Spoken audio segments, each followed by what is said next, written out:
तो चुनावी चर्चा और इस बीच प्रेस कॉन्फ्रेंस कर रही थी रायपुर में कांग्रेस, जिसका सीधा प्रसारण आप देख रहे थे।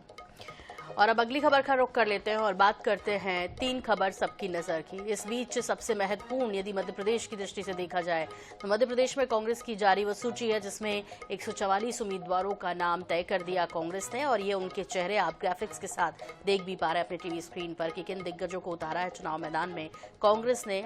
और जीतू पटवारी, आरिफ मसूद, मनोज शुक्ला, इसके अलावा कमलनाथ, जयवर्धन सिंह, लक्ष्मण सिंह और परंपरागत सीट कमलनाथ छिंदवाड़ा से ही चुनाव मैदान में उतरेंगे। राव से एक बार फिर जीतू पटवारी उतर रहे हैं। जबलपुर पश्चिम की बात करें तो तरुण भनोत पे एक बार फिर से पार्टी ने भरोसा जताया। और इस बीच महेश्वर, खिलचीपुर और कसरावत की सीटों पर कांग्रेस के उम्मीदवारों को आप देख पा रहे हैं। तो मध्य प्रदेश कांग्रेस के लिए 144 नामों का ऐलान आज नवरात्र के प्रथम दिन कांग्रेस ने कर दिया है। इसी तरह आपको बता दें कि अब चूंकि 17 नवंबर को मध्य प्रदेश में चुनाव है, 230 विधानसभा सीटें हैं और इसे देखते हुए दिलचस्प मुकाबला होने जाएगा इस बार, क्योंकि कांग्रेस को फुल कॉन्फिडेंस की 2018 का मैंडेट रिपीट होगा। वहीं बीजेपी को लगता है कि उन्होंने जो काम अब तक विकास के किए हैं वो एक बार फिर जनता का आशीर्वाद प्राप्त करने में सफल रहेंगे।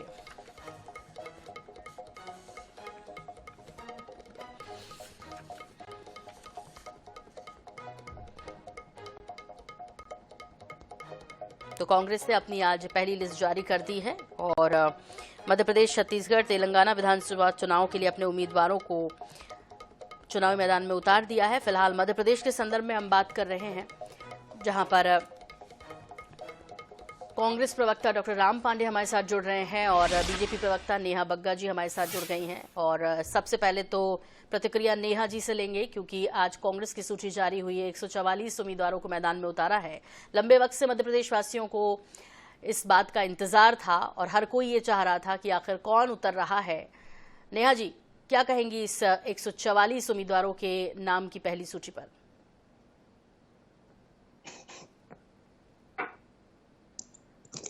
नेहा जी, आपको मेरी आवाज मिल रही है?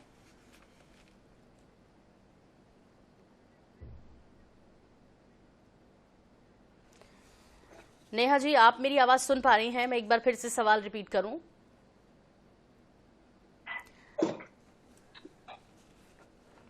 लगता है नेहा जी तक आवाज नहीं पहुंच रही। एक बार फिर से उन्हें कनेक्ट करने की कोशिश करते हैं। डॉक्टर राम पांडे का रुख कर लेते तब तक। जी डॉक्टर राम पांडे, जैसा कि पहले ही ऐलान हो गया था कि नवरात्र के प्रथम दिन ये 144 नाम जो हैं सामने आए हैं और एक बार फिर से चुनाव मैदान में कांग्रेस।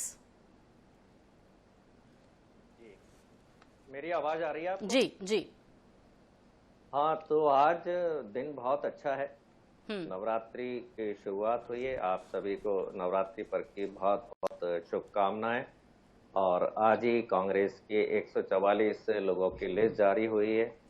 पूरे मध्य प्रदेश का वातावरण अच्छा है, माहौल खुशनुमा है, जनता बहुत खुश है। और मध्य प्रदेश की जनता को आज लग रहा है कि अब महंगाई से मुक्ति पाने का समय आ गया है। लोगों को रोजगार मिलेगा, खुशहाली बढ़ेगी, उद्योग धंधे बढ़ेंगे, हमारे जो स्कूल हैं वो उनमें सुधार आएगा, स्वास्थ्य सेवा में सुधार आएगा, भ्रष्टाचार खत्म होगा, भ्रष्टाचार बंद होगा, घोटाले 225 महीने में 250 हुए हैं। सारे घोटाले इस तरह के जो हैं, अब आगे से ऐसा कुछ नहीं होगा। कमलनाथ जी पर विश्वास है। तो पूरा एक वातावरण आज से लग रहा है अच्छा है और ये समय भी अच्छा है। धर्म के अनुसार कहें तो ये नवरात्रि में अच्छा माना जाता है। भारतीय जनता पार्टी तो जो भी नौटंकी करती है, बोलती कुछ है, करती कुछ है धर्म के नाम पर। और श्राद्ध पक्ष में सूची जारी कर दी, एक ऐसे प्रत्याशी को दे दिया जो हनुमान जी की प्रतियां जलाते हैं। तो क्योंकि ओवरऑल जनता का मन है और ये जो जितने भी टिकट दिए गए हैं, जनता को खुशी इस बात की है, ये सारे टिकट जनता से पूछ कर दिए गए हैं। कांग्रेस पार्टी ने कई लेवल पर सर्वे कराया था, जनता के बीच में बार बार गए थे और जनता ने जिन नामों के लिए बार बार कहा उन्हीं लोगों को टिकट दिया गया है। तो ये उम्मीदवार जनता के हैं, जनता के लिए, जनता को वोट करना है, जनता के लिए काम करेंगे, जनता की सरकार बनेगी, कमलनाथ सरकार बनेगी। जी, बिल्कुल, तो पूरा ध्यान रख रहे हैं डॉक्टर राम पांडे इस बार कांग्रेस जो है मुहूर्त का भी, दिनों का भी, पूरा धर्म के साथ जुड़ते हुए। नेहा बग्गा जी कह रहे हैं कि श्राद्धों में लिस्ट जारी कर दी आप लोगों ने, वैसे भी आप लोगों को दोबारा सत्ता में आना नहीं है। और दूसरा वो कह रहे हैं कि अब बहुत जल्दी जनता को छुटकारा मिल जाएगा महंगाई से, बेरोजगारी से, भ्रष्टाचार से। कांग्रेस की इस पहली लिस्ट पर आपकी प्रतिक्रिया? सोनल जी, आपको और आईएनएच के समस्त दर्शकों को सबसे पहले तो नवरात्रि की बहुत बहुत शुभकामनाएं। ये जो शक्ति का महापर्व है, उस शक्ति के महापर्व में कांग्रेस की जो 144 की सूची आई है अपने प्रत्याशियों की, ये महिला विरोधी सूची है, ये भ्रष्टाचारियों की सूची है, ये परिवारवाद की। आप मुझे तो ये कल्पना नहीं थी कि नवरात्र में स्थिति लेकर आएंगे और ऐसे लोगों को प्रत्याशी बनाएंगे जिसपे बाबू जंदेल है, जिन्होंने महिला पुलिसकर्मी के साथ जिस प्रकार की अभद्रता करी है, सिद्धार्थ कुशवाहा है जो ट्रेन में शराब पीते हैं और महिला के साथ छेड़खानी करते हैं। ऐसे प्रत्याशी लाएंगे जिसमें बैद्यनाथ कुशवाहा है, जिनके ऊपर अपनी ही बापी का हत्या का जो है प्रकरण चल रहा है। हेमंत कटारे है जो बलात्कार है।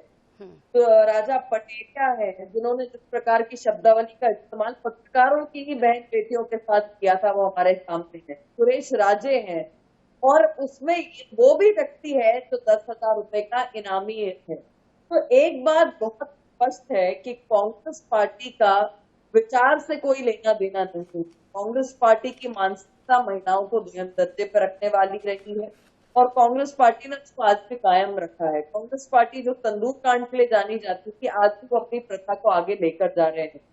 पर जिस प्रकार की सूची आई है, जब मैंने कहा कि महिला अपराध, तो मैंने आपको बताया किस प्रकार की प्रत्याशी है।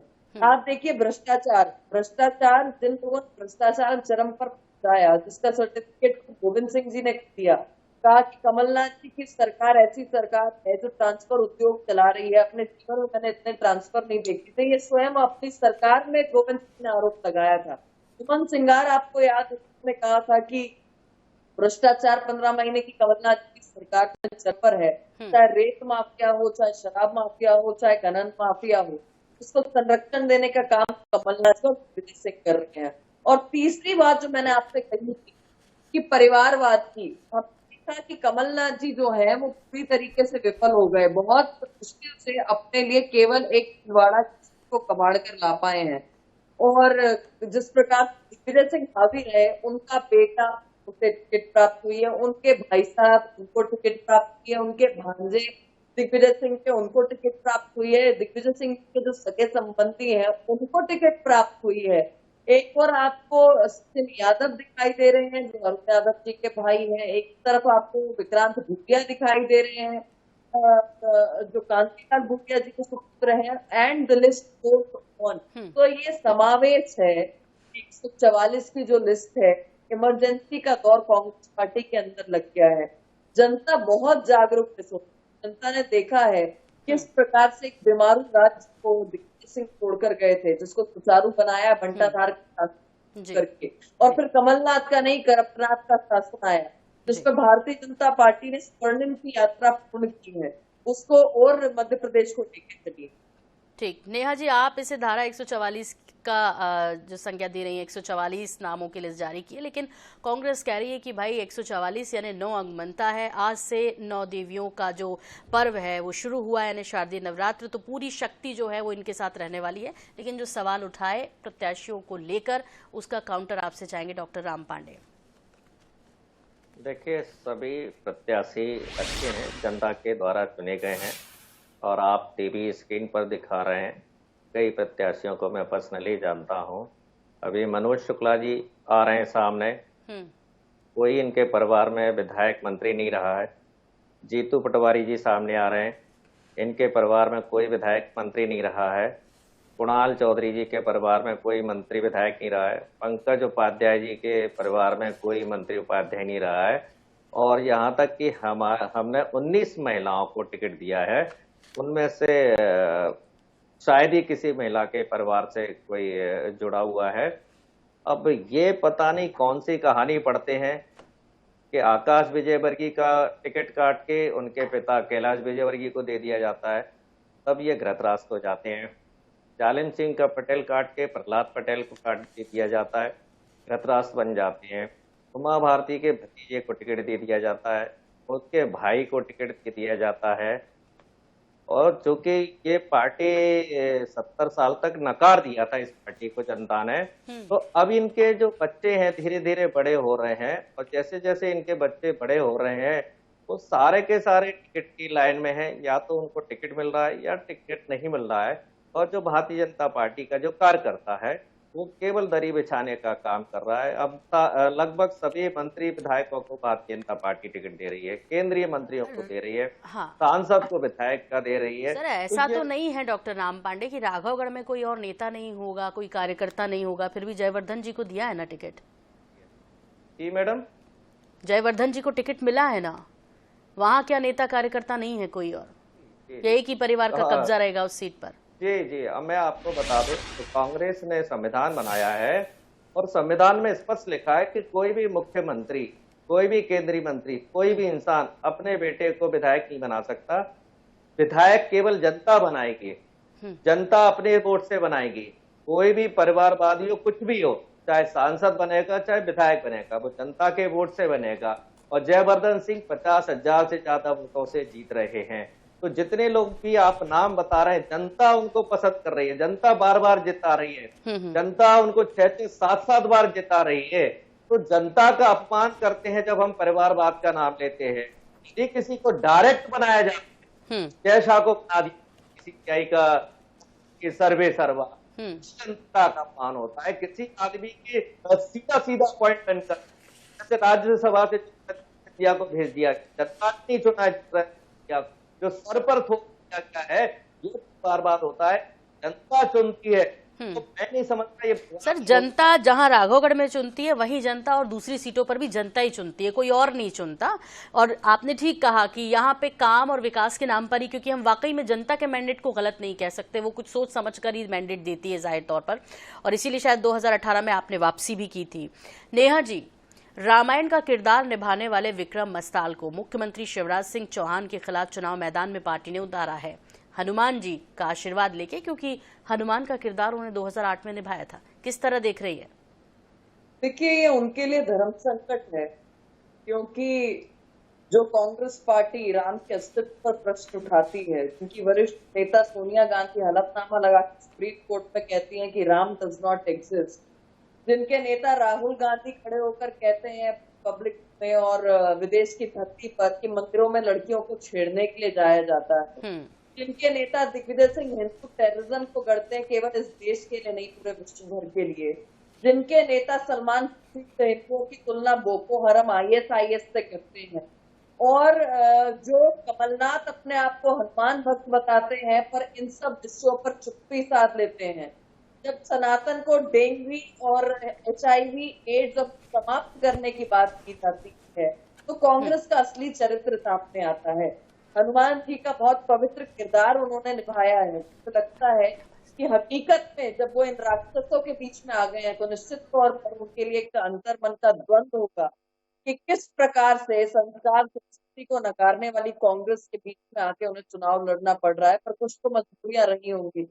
सोनल जी, ये जनता है, ये सब जानती है और निर्णय बहुत सोच समझ के लेती जी। डॉक्टर राम पांडे, जल्दी से, अभी नेहा जी ने जो बात कही उस पर कि एक तरफ तो अब चुनाव है तो आप धर्म का नाम जपने लगे, धर्म की आड़ लेने लगे, लेकिन जो राम के अस्तित्व पर सवाल उठा रहा हो कोर्ट में, वो ये कुछ भी कर ले, इससे जनता जो है बरगलाने वाली नहीं है। देखिए, इनके सर्वमान्य नेता हैं नरेंद्र मोदी जी, विश्वगुरु। जब वो स्वयं कह चुके हैं, नरेंद्र मोदी जी ने स्वयं कहा है मीडिया से, हिंदू धर्म कुछ होता ही नहीं है, हिंदू धर्म है ही नहीं, ये तो जीवन जीने की पद्धति है। इनके साथ के केंद्रीय मंत्री रामविलास पासवान संसद में कह चुके हैं हिंदू धर्म होता ही नहीं है कुछ, नरेंद्र मोदी जी के मुंह पर कह चुके हैं। जीतन राम मांझी जो इनकी पार्टी में है वो कहते हैं हिंदू धर्म कुछ है ही नहीं। और सबसे बड़ी बात, अभी इन्होंने मध्य प्रदेश विधानसभा में जिसको टिकट दिया है मोनिका भट्टी, वो कहती है मैं हिंदू धर्म को खत्म कर दूंगी और रामायण की प्रतियां जलाती है। दुनिया में रामायण की प्रतियां कोई नहीं जलाता है, भारतीय जनता पार्टी रामायण की प्रतियां जलाती है, मोनिका भट्टी रावण की प्रतियां जलाती है। और जब मौका मिला तो इन्होंने रावण को भारतीय जनता पार्टी ने, हमने हनुमान को दिया है और ये चलिए ईश्वर को मानते हैं, तो को वहां प्रचार नहीं करना चाहिए, उनको वहां अपना पर्चा वापस नहीं करना चाहिए कि हनुमान जी खड़े हुए साक्षात बात हुए, मैं चुनाव नहीं लड़ूंगा। यदि शिवराज जी वाकई को मानते हैं, वैसे नहीं मानते, इससे पहले शिवराज का मैया किनारे कि मैं आपकी नर्मदा, मैं शादी नहीं करूंगा। झूठ चौहान ने नर्मदा के नाम पर बोला था, के नाम पर खा गए, जिनको पूरी दुनिया है, महाकाल के नाम पर कर दिया। महाकाल के नाम का, धर्म के नाम का पैसा तो शिवराज सिंह चौहान और खा गए, वरना ठीक। आपकी आवाज बहुत कट कट कर आ रही है, ठीक ढंग से डॉक्टर राम पांडे आपकी आवाज दरअसल पहुंच नहीं पा रही है। और वंदना राजपूत जी भी हमारे साथ जुड़ गई है, छत्तीसगढ़ से हमारे साथ जुड़ी हुई हैं। वंदना जी, आपकी पहली प्रतिक्रिया, यहाँ भी यानी छत्तीसगढ़ में भी 30 नामों का ऐलान कर दिया है और सभी दिग्गजों को मैदान में उतार दिया है। आप सभी को नवरात्रि की बहुत बहुत हार्दिक शुभकामनाएं। आप देखेंगे अगर छत्तीसगढ़ की बात करते हैं तो छत्तीसगढ़ में कांग्रेस की पहली लिस्ट जो आ गई है और सबके सामने में आज देखेंगे कि जो हमारे कांग्रेस की प्रत्याशी हैं वो निश्चित तौर पर आप देखेंगे कि विजय हासिल करेंगे, क्योंकि हम आज नवरात्रि के माता दी का पहला आज दिन है। आज कांग्रेस की पहली लिस्ट जारी हुई है और आप देखेंगे कि यहाँ पर छत्तीसगढ़ में केंद्रीय नेतृत्व जो भाजपा के नेता है वो बार बार आकर के यहाँ पर गारंटी दे रहे हैं। तो अब भारतीय जनता पार्टी को गारंटी देने की आवश्यकता क्यों पड़ी? सबसे पहले सवाल ये है कि 15 साल छत्तीसगढ़ में डॉक्टर रमन सिंह ने कार्यभार संभाला और 9 साल अभी केंद्रीय नेतृत्व में नरेंद्र मोदी जी संभाल रहे हैं। तो अब क्या जनता को उनके ऊपर विश्वास नहीं रही, या जनता उनके ऊपर तो पूरा विश्वास हटा चुकी है, इसलिए जनता का ध्यान आकर्षित करने के लिए आज देखेंगे आज गारंटी दे हुए। लेकिन गारंटी पर विश्वास क्यों करेंगे सोनल जी? मैं आपके माध्यम से पूछ रहा हूँ कि 2014 में नरेंद्र मोदी जी ने गारंटी दिया था 100 दिन में महंगाई कम होगा। आज महंगाई में लगाम है और भारतीय जनता पार्टी के नेता महंगाई के नाम से महंगाई का माँ बोलना भी पसंद नहीं करते। नरेंद्र मोदी जी ने 2014 में गारंटी दिया था कि 2022 तक किसानों की इनकम दोगुनी होगी। आज खासकर अगर डबल इंजन सरकार की बात करें, वहाँ पर किसानों की स्थिति कितना दयनीय है ये सब जानते हैं। 2014 में नरेंद्र मोदी जी ने गारंटी दिया था कि हम 100 दिन में महंगाई कम करेंगे। जो गैस सिलेंडर 400 रुपया है हम 400 रुपये में कम से 400 रुपये से कम में देंगे। आज गैस सिलेंडर का मूल्य आज 1200 रुपये के पार हो गया है। तो सिर्फ गारंटी देने से काम नहीं चलता सोनल जी, उस पर काम भी करना पड़ता है। नरेंद्र मोदी जी ने गारंटी दिया था कि प्रतिवर्ष 2 करोड़ युवाओं को हम रोजगार देंगे। तो उनका क्या हुआ? जनता पूछना चाहती है और नरेंद्र मोदी जी से यह भी पूछना चाहती है कि आपने 2014 में गारंटी दिया था कि काला धन लाएंगे और सबके खाता में 15-15 लाख आएंगे। 9 साल हो गए, 10वां साल भी आने वाला है। ठीक है, अभी गारंटियों का तो दौर चल रहा है, सब खुद को ही गारंटी बताने लगे हैं, कहने लगे कि भाई हम बोल रहे हैं मतलब वो गारंटी है, हो गई।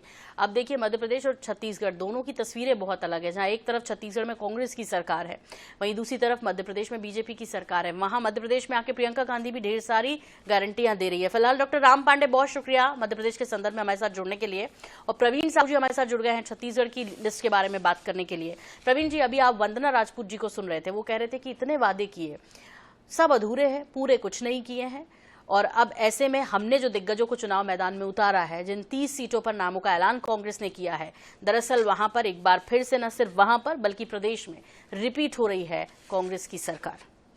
जी, सबसे पहले तो आपको नमस्कार, आपके सामान्य चैनल के सभी दर्शकों को नवरात्रि के पावन पर्व की मैं बधाई और शुभकामनाएं देता हूं। देखिए, जिस प्रकार मैं और मेरी पार्टी कह रही है कि कांग्रेस पार्टी जो है अंतरकलह की चरम सीमा से गुजर रही है। देखिए, जिस प्रकार कह सकते हैं कि यहाँ पर आज नवरात्रि का पावन पर्व है, इनकी विधायक खुद से श्रीमती छन्नी साहू जी का टिकट काट दिया जाता है, ये प्रमाणित करता है कि महिला विरोधी है। देखिए, छन्नी साहू जी ने प्रखरता पूर्वक अपने साथ हो रहे अन्याय के लिए विरोध किया, और उस अन्याय के विरोध करने का परिणाम क्या मिलता है कि उनका टिकट काट दिया जाता है। उनको माना जाता है कि वो टीएस सिंहदेव जी के समर्थक है, निश्चित रूप से प्रमाणित करता है कि जो भी टी एस सिंहदेव जी का समर्थक होगा उसका टिकट काट दिया जाएगा। और जिस प्रकार आदरणीय वंदना जी कह रहे थे, मैं उनको बताना चाहूंगा कि आज नवरात्रि का पावन पर्व है, लेकिन महिलाओं के साथ और बालिकाओं के साथ कितना अत्याचार हुआ इस प्रदेश ने देखा है कि महिलाओं को अपनी मांग मनवाने के लिए, अपनी मांगों के आंदोलन के लिए अपने केच मनवाने पड़ते हैं। 6 माह की बच्ची के साथ अनाचार होता है सुकमा की पोटा केबिन के क्षेत्र में।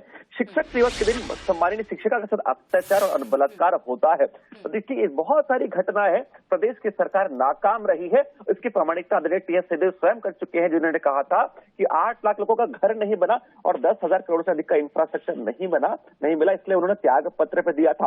पीएससी के घोटाले में माननीय न्यायालय ने जिस प्रकार नियुक्ति पर रोक लगाई है, ये इनके कार्यों पर करारा तमाचा है। ये भ्रष्टाचार करने में ही निश्चित रूप से निपुण है, उसके अलावा इन्होंने विकास का कोई काम नहीं किया।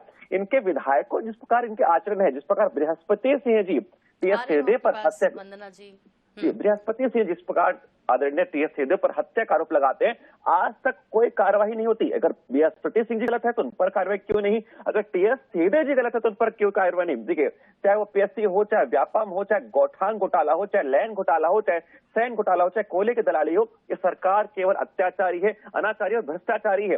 कोई भी वर्ग सुरक्षित नहीं है, चाहे वो महिला हो चाहे युवा हो। युवाओं की बात करूं तो पीएससी के विषय तो रहने, उसके साथ साथ जिस प्रकार युवाओं को अपनी मांग मनवाने के लिए, अपने आंदोलन प्रदर्शित करने के लिए इनको नग्न होना पड़ा, इस सरकार पर करारा तमाचा है कि सरकार केवल भ्रष्टाचार की नींद में डूबी हुई है।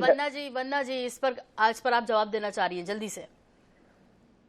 देखिए, अगर भारतीय जनता पार्टी वो बात कर महिलाओं की बात कर रही है तो मैं ये समझ नहीं आ रहा कि किन मुंह से बात कर रही है। इन लोगों को तो शर्म आनी चाहिए। 15 साल इनकी सरकार थी और महिलाओं के साथ कितना अत्याचार और अनाचार होता था। पीड़ित महिलाएं जब थाना में एफआईआर दर्ज करवाने के लिए जाती थी तो पीड़ित महिलाओं को भगा दिया जाता था। शायद मेरे भाजपा के प्रवक्ता को ये याद नहीं है। और दूसरी बात, आप देखेंगे कि भाजपा के प्रवक्ता ने जितनी भी बात कही, लेकिन एक भी अपनी पार्टी की जो विकास के काम है, चाहे नरेंद्र मोदी जी की बात करें या डॉक्टर रमन सिंह की बात करें, एक भी काम नहीं बताया। क्यों नहीं बताया भाई? क्योंकि उन्होंने कभी काम किया ही नहीं है। और दूसरी बात, आप महिलाओं की बात करते हैं तो शायद भाजपा के प्रवक्ता भाई को बहुत अच्छे से याद होगा, अभी स्वर्गीय जो भीमा मंडावी की उसकी बेटी है दीपा मंडावी के बहुत वीडियो वायरल हो रहा था। सोनल जी, आप भी इस वीडियो को देखे होंगे।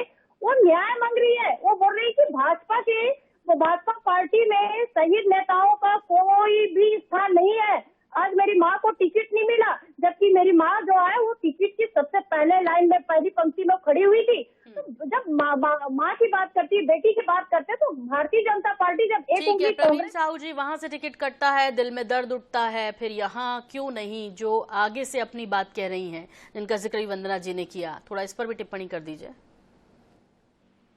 दोबारा रिपीट करेंगे मैम जी। प्रवीण जी जी प्रश्न दोहराइएगा। जी। जिस तरह से उन्हें भीमा मंडावी का जिक्र किया है और उनकी बेटी ये कह रही है कि भाई मैं टिकट चाहती थी, शहीदों का अपमान नहीं है, अपमान किया जा रहा है लगातार, सम्मान नहीं है बीजेपी में, इस पर कुछ कहना चाहेंगे? अभी आप कांग्रेस के जिस तरह से विधायक का टिकट कटा, आपको दर्द हो रहा था। देखिए, जिस प्रकार इस प्रदेश ने देखा है कि इनके कोई भी विधायक हो केवल और केवल अत्याचार करने का काम किए हैं। भाई देखिए, इनके केंद्रीय नेतृत्व के आदरणीय राहुल गांधी जी जब सर्जिकल स्ट्राइक होता है उस पर प्रश्न उठाते कि उनके सबूत मांगते हैं, तो बलिदानों के इस प्रकार रक्त पर राजनीति करने वाले तो राहुल गांधी खुश नहीं है आपके जवाब से, या तो आप सवाल समझ नहीं पाए हैं या आप समझकर भी वो जवाब देना नहीं चाह रहे हैं। जल्दी से। बलिदान होता है तो उनको उसकी निश्चित रूप से उनका जो है कदर नहीं करते हैं।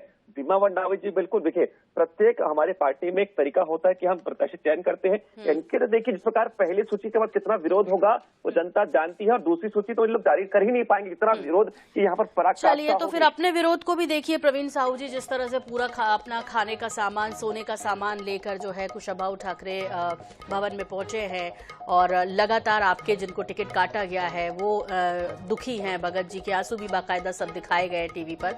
ऐसे में ये तो दोनों दलों में चल रहा है। वंदना जी भी अभी दूसरी लिस्ट आएगी, उसके बाद देखना दिलचस्प होगा, चूंकि पहले चरण का मतदान है 7 नवंबर को। इसे देखते हुए तैयारी भी करनी है। कांग्रेस ने छत्तीसगढ़ में 30 सीटों पर नामों का ऐलान कर दिया है। पहले चरण में दर्शकों आपको बता दें कि बस्तर की 12 और राजनांदगांव की 8 विधानसभा सीटों पर चुनाव होने जा रहा है, कुल 20। और इसे देखते हुए अब जो है गर्मा गर्मी का माहौल चुनावी मैदान में देखने को मिलेगा। इससे जुड़ी हर एक अपडेट आप तक पहुंचाएंगे। फिलहाल आप दोनों मेहमानों का बहुत शुक्रिया, बहुत धन्यवाद हमारे साथ जुड़ने के लिए, और मुझे भी दीजिए इजाजत। नमस्कार।